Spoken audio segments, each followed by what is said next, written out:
5 people were left on an Arctic island to survive. 2 years later, only one walked off it alive, a woman with no training at all. 1921. Ada Blackjack, a 23-year-old Inupiat woman, took a job that would strand her at the top of the world. She was a seamstress, not an explorer. She joined the expedition for one reason: to save her sick little son. 4 young men and Ada sailed to Wrangel Island, a frozen speck of land north of Siberia. Their mission: to claim the uninhabited island. Their plan: a supply ship would return within a year. They built a small camp on the ice-locked shore and settled in to wait out the Arctic. At first there was game: seals, birds, foxes. The first winter passed, hard but survivable. Then summer came, and the sea ice never broke. No ship reached them. No supplies came.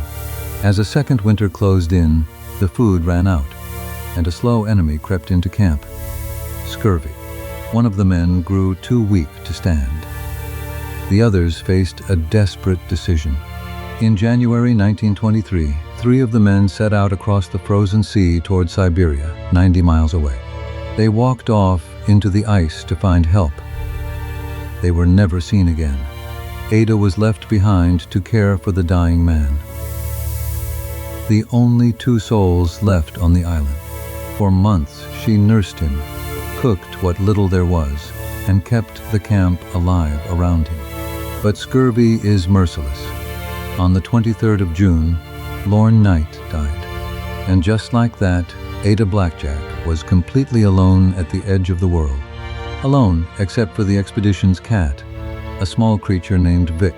She was a seamstress who had never hunted, never trapped, never fired at moving game. Now her survival depended on learning all of it, with no one left to teach her. So she taught herself. She built traps and caught Arctic foxes for food and fur. She learned to shoot birds and seals, to ration every scrap, to waste nothing from a kill. She hauled heavy driftwood across the snow to keep a fire breathing against the cold. She sewed herself warmer clothing, stitch by stitch, the one skill she'd always had. She built a raised platform to keep watch, and to keep herself above what hunted the island. Because Ada was not the only predator out there. Polar bears prowled the camp. A hungry polar bear can kill in seconds. Ada stood her ground and drove them off.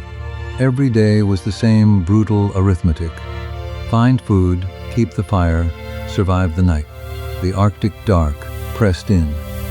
The cold never let go. And still, she did not give up.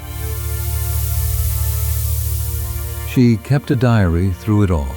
Quiet, steady entries in a place that could have swallowed her whole. She thought of her son, waiting far away. He was the reason she'd come.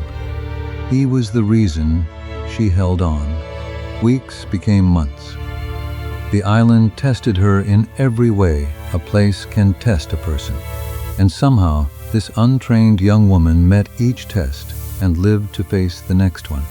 Then, in August 1923, nearly 2 years after they'd landed, a ship broke through the ice. A rescue party came ashore, expecting to find a camp full of the dead, thin, exhausted, but alive, and her cat, Vic, beside her. Instead of the 5 who had been left on Wrangel Island, she was the only one to come home. The 3 who crossed the ice were gone. Night lay buried on the island. Ada had outlasted them all. She had gone in as the seamstress, the one with no wilderness skills at all, and she walked out as the sole survivor of one of the Arctic's cruelest ordeals. She did it for her son, and in doing it, became one of the great survivors history nearly forgot.